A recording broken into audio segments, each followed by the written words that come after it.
What determines you to take on a future rebirth? Where within the 6 realms of the hell realms, preta or spirit realms, animal realms, human realms, demi, gods or devas, we say in Sanskrit, or devas, highest god realms. Not God as in Phật or Pusa, not this kind of God.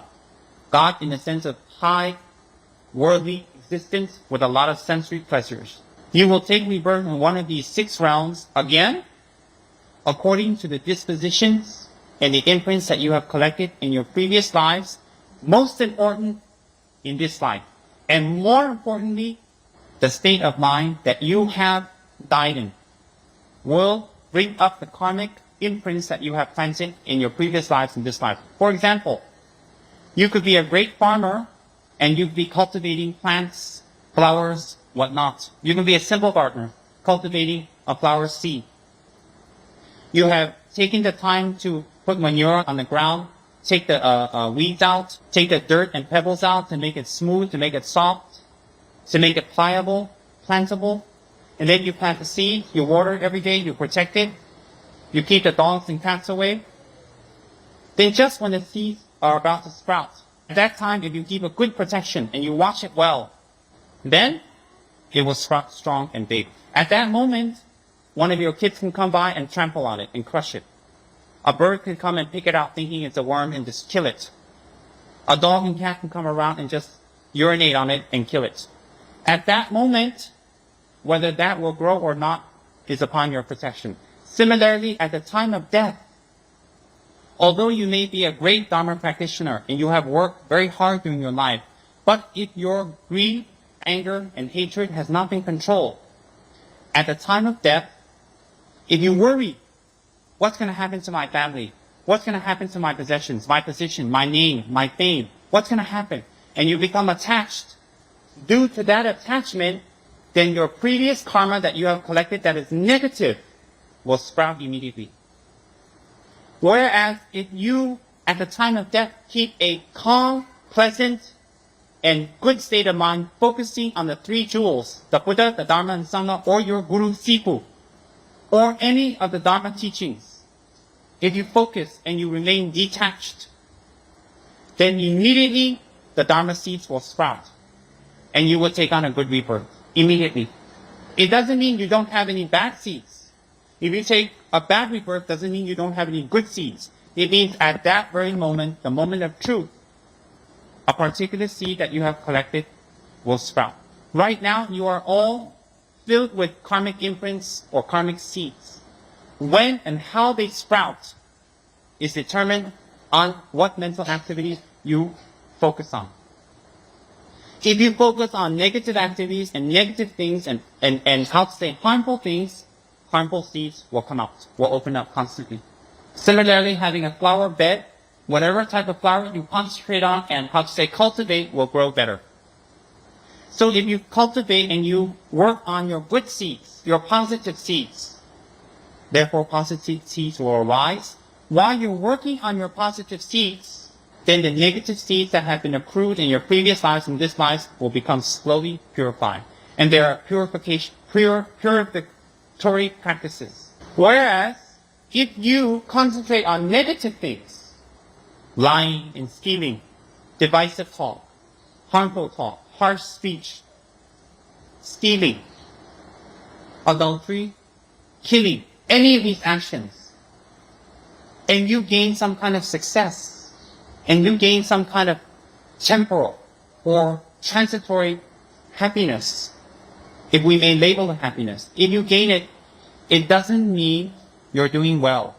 What it means is, in your bank of karma, or your bank of storage of karma, the good seeds are being used up and only the bad seeds will remain. So that when you die, you will in fact immediately take a bad rebirth. Immediately, you will take a bad rebirth. It is like when we have a bank account and we don't make more money and replenish it. If we use it frivolously, over and over, again and again and again, definitely, it will exhaust. Whereas if we use it, replenish it, use it wisely, replenish it, and we replenish it more than what we use, definitely we're going to have a wonderful and lovely savings.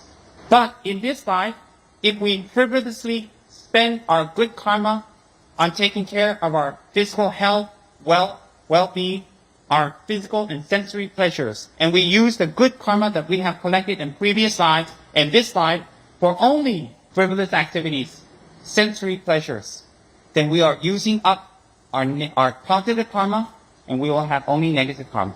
That is why certain people are very wealthy, very successful, and very high in life. All of a sudden, they fall flat on their faces. They lose their position, they lose their name, they lose their everything, and they suffer. And they cry, they scream, they rant out. They look for help, they become desperate.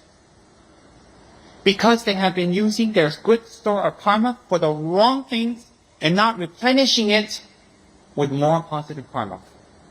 Whereas a Dharma practitioner is modest in his possessions, in her possessions, in her activities, in her sensory pleasures, in his sensory pleasures.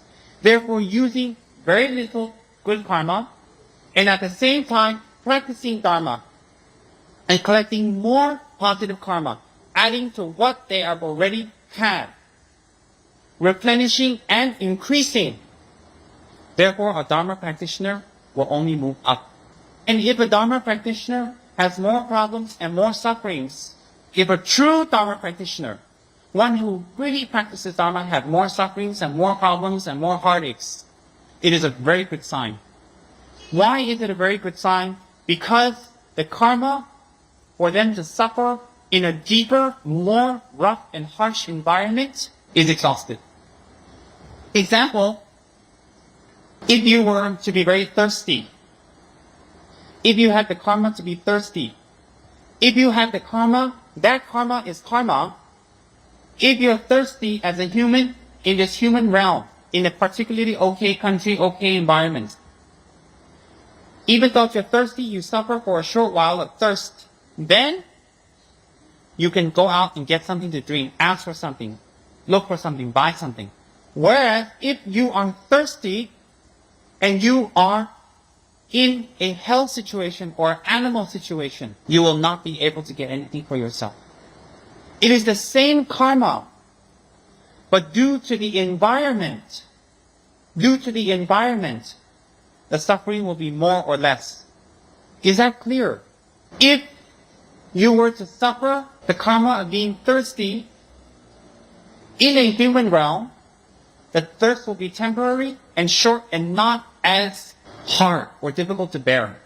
Whereas if you have the same karma in a different environment, such as an animal, or such as in the spirit or hell realms, you will not be able to take care of your thirst. It is the same karma. Like that, as a real Dharma practitioner, a good Dharma practitioner, if you get sufferings, financial disasters, disharmony, headaches, heartaches, physical discomfort, and sickness, you should in fact, if you are a real Dharma practitioner, rejoice with dignity and happiness and accept your lot. You should realize that you are purifying your negative karma now. And by the blessings of the three jewels and the gurus and your purificatory practices, you are suffering your negative karma now, and therefore you will not have to suffer in the future. Not have to suffer in the future. For example, if you did lots of Om Mani Padme Hums, and you were meant to have a car accident, and you did a lot of Om Mani Padme Hums, and you help people, and you assist, and you do charity, and you control your anger, ignorance, and desire, and lust. You control these to the best of your ability and lessen it and practice. You still have the karma to have the accident, and maybe you were supposed to break both your legs and your arms and injure your spine in the accident. Due to some purification practices you have done, you will still have the accident, but maybe break only one arm, as opposed to both your arms and both your legs and your spine. Whereas if you increase the power of your practice, you can even prevent yourself from having any broken bones, just a light accident. Whereas if you purify your negative karma even more by practice, you can even, instead of having a heavy crash, you can have maybe a slight dent. And if you even practice more, you may be able to purify your karma completely that you do not have an accident at all, can affect your karma, can affect a change in your what happens to you. True. But you ultimately have to do it. They will teach you, show you, and explain. But you, in fact, have to do it. If you know you're going to have an accident tomorrow, Kuan Yin comes into your dreams and says to you, don't go out tomorrow. But you don't listen to her words. You're very excited to meet your girlfriend or your boyfriend. You're very excited to go out to a disco. And you're attached to the disco. You're attached to your boyfriend or girlfriend. And you can't let go. You ignore her advice. You get into an accident. It is not Kuan Yin's fault. She did protect you. She tried her best. Ultimately, you have to suffer the karma. Whereas from the beginning, if you have lessened your delusions of attachment, anger, hatred, if you have already begun lessening that, and then Kuan Yin gives you an answer in your dreams or a warning, and you listen, because you have already lessened your attachment, instead of going to see your boyfriend or girlfriend or to that bar or disco, you call up your girlfriend and boyfriend and say, I can't make it today, please forgive me. And then you don't go, you can avoid it. That is a very rough example.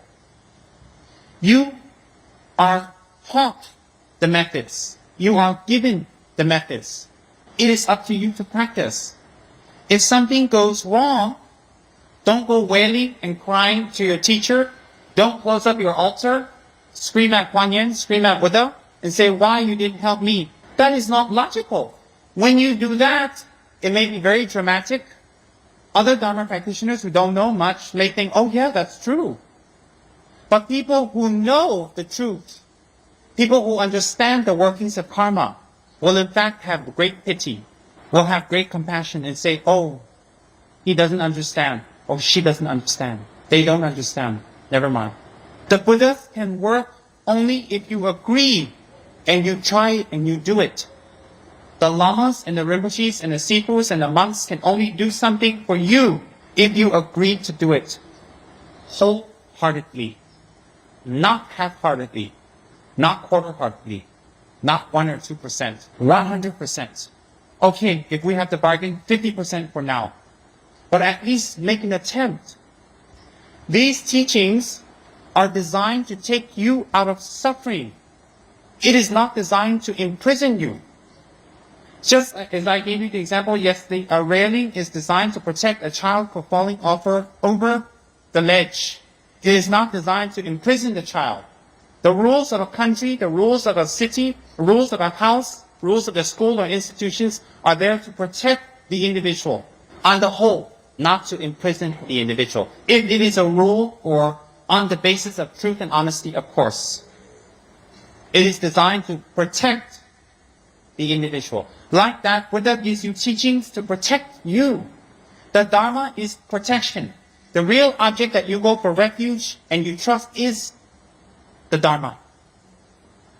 When you actually practice the Dharma and you engage in the Dharma and you read, contemplate, think, and enact the Dharma in your lives, will you see a difference? If you do not practice the Dharma, how do you expect true happiness and peace to come? If you think it is to get a higher and better job, bigger salary, expand your work, expand your fleet of cars, expand your fleet of wives, no. If that was the case, then the more wives, the more cars, the more jewels you have, you should be in continuous, non-stop bliss. And I don't think any of us are.